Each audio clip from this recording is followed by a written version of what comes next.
bahwa tidak ada lagi tawar-menawar di Demokrat. Harus AHY. Harus AHY. Pertama, keputusan Rakernas ya, memutuskan calon presiden atau wakil presiden AHY. Kemudian ada kesan bahwa itu diserahkan kepada Anies. Harusnya kan kesepakatan itu, siapa wapres itu selesai di partainya, bukan pada Anies. Mari gunakan akal pikiran, gunakan akal sehat untuk melihat sesuatu.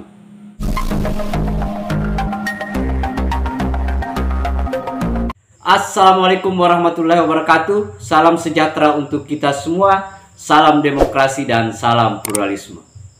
Oke sahabat-sahabat, jumpa lagi di Rahmat Channel. Nah, untuk kali ini sahabat-sahabat, itu ada berita yang sedikit menarik sahabat-sahabat, karena ini sekaitan dengan Capres 2024. Ternyata Partai Demokrat itu sebentar lagi kayaknya akan keluar dari koalisi mereka, karena belum ada kesepakatan sama sekali apakah AHY akan dimasukkan sebagai kandidat cawapres Pak Anies atau seperti apa.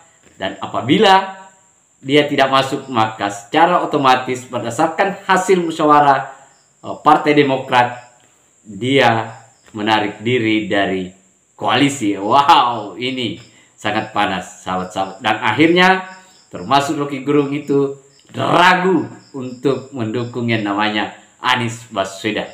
Seperti apa pernyataan-pernyataannya sahabat-sahabat? Mari kita lihat videonya. Sekali lagi gini Bang, begini, aku sering ditanya orang, bisa bubar nggak koalisi kalian ini? Ya, yang dipersatukan Tuhan aja bisa bubar, aku bilang. Apalagi yang tidak dipersatukan Tuhan. Saya pikir kalau Anies jadi, IKN akan dibatalkan, kereta cepat akan dibatalkan. Tapi sangat mungkin juga Anies bilang enggak, separuh-separuh. Nah di situ yang saya sebut tadi, Anies mau ngapain? Kalau separuh-separuh, mending kita dukung Pak Jokowi. Sekalian gitu ya? Sekalian aja kan? Itu jadi beban. Atau kasih Gibran aja kan? Ngapain pilih Anies kalau dia separuh-separuh?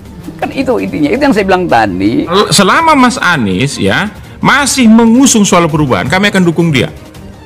Karena itu keputusan Rapimnas. Oke. Dan itu belum dikoreksi. Oke lah. Tapi kalau bilang nggak separuh begitu, nanti nggak dapet tiket gitu kan? Itu urusan Anies, bukan urusan saya. Saya ingin supaya moral itu dikedepankan. Kalau orang bilang ya demi 20% Anies, ya kalau begitu kenapa mesti pilih Anies? Kenapa nggak pilih yang lain tuh, Ganjar aja? Kan sama aja kan mentalnya kan. Akhirnya dan kami di Rapimnas Partai Demokrat ini terakhir kemarin ya memang tegas ya, yang akan kita bawa menuju pemilu 2024 besok adalah soal perubahan. Jadi karena itu harus diputuskan secara moral, mau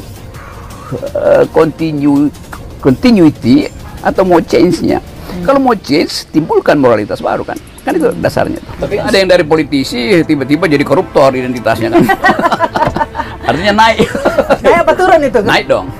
Ya karena cita-cita politisi kan jadi koruptor. Soal tertangkap nggak tertangkap urusan lain. Bahwa tidak ada lagi tawar-menawar di Demokrat.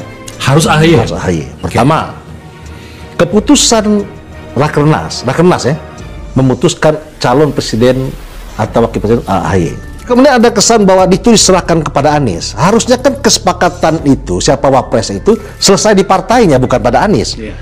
Masa Anies yang belum calon memilih calon presiden, Demokrat sampai PKS ngikut aja? Saya pikir di mana wibawa partainya? Ini partai nggak punya dignity nih. Harusnya you calon, udah bersyukur lu jadi calon presiden. Wakil lu memutusin sendiri. Basis pada kita mau bikin jarak, kontras, dialektika, atau sekedar mengikuti tradisi teknis elektoral tuh. Nah kita udah lihat bahwa tradisi teknis elektoral itu artinya serahkan kedaulatan rakyat itu pada lembaga survei, selesai masalah. Itu punya dignity Pak.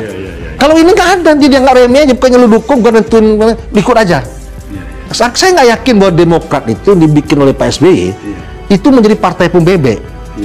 Saya kira cilaka betul saya kalau ada partai di Indonesia namanya Demokrat itu pembebek. Memang agak tipis. Kurang karena reformasi itu bukan revolusi. Justru dipakai istilah reformasi supaya nggak terlalu menakutkan. Bahkan yang sekarang bukan lagi reformasi tapi restorasi itu kan. Itu lebih parah lagi restorasi kan. Ya benar-benar kiri kanan doang, nyapu-nyapu doang gitu kan. Iya, dari 9 ketua umum partai yang lolos parliamentary threshold Yang paling sibuk itu Nasdem. Yang lain santai aja itu. Yang paling sibuk berkeliling-keliling itu ya Nasdem. Ada apa? Itu pertanyaannya juga apa masalahnya kalau Lah ya, gini, orang itu kalau sering keluar rumah, pergi ke sana, pergi situ, pasti pusing, Pak. Itu kalau dia nyaman, santai aja nunggu orang. Kalau orang sibuk pergi ke sini, ya berarti ada masalah. Gitu. Ini mental Anies sama dengan mental Ganjar kan, meneruskan separuh dari Pak Jokowi, dan di ujung Pak Jokowi akan pungut keuntungannya kan.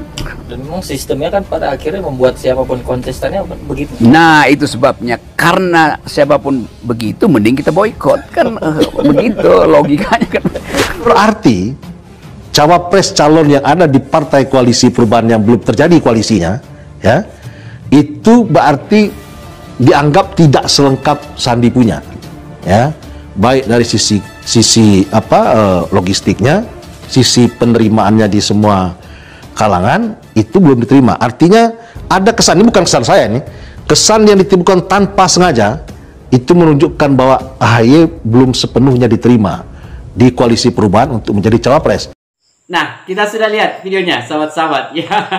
Nah, ini ternyata berdasarkan hasil musyawarah nasional Partai Demokrat, tidak ada kata tidak AHY harus menjadi cawapres.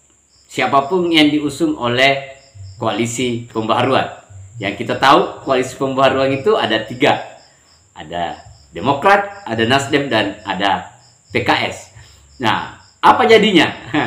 Kalau seandainya partai koalisi ini tidak mendukung Pak AHY, ternyata para elit politik itu masih berkomitmen bahwa ini adalah hasil musyawarah nasional kita, bahwa Pak AHY harus menjadi cawapres. Berarti kalau tidak, dia akan bubar. Tuhan saja katanya mau menyatukan bisa bubar, apalagi kalau hanya koalisi. Nah, itu artinya bahwa posisi Anies Baswedan itu dalam keadaan di ujung tanduk, sahabat-sahabat. Nah, berarti kalaupun misalnya ini bubar, berarti Pak Anies tidak bisa melaju sampai ke pencalonan di 2024. Dan juga ini ada, tadi kita sudah lihat bagaimana respon si Rocky Gerung. Nah, ini yang sering beroposisi-oposisi ini.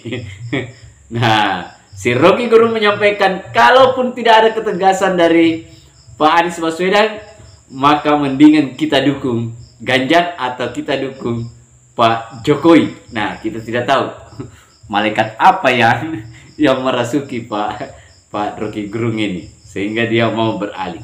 Konon kabarnya yang dia sampaikan karena tidak ada ketegasan dari Pak Anies Baswedan. Itu artinya mulai dari partai pendukung Anies Baswedan sampai pada tim tanknya itu bersiap-siap untuk tinggalkan Anies Baswedan.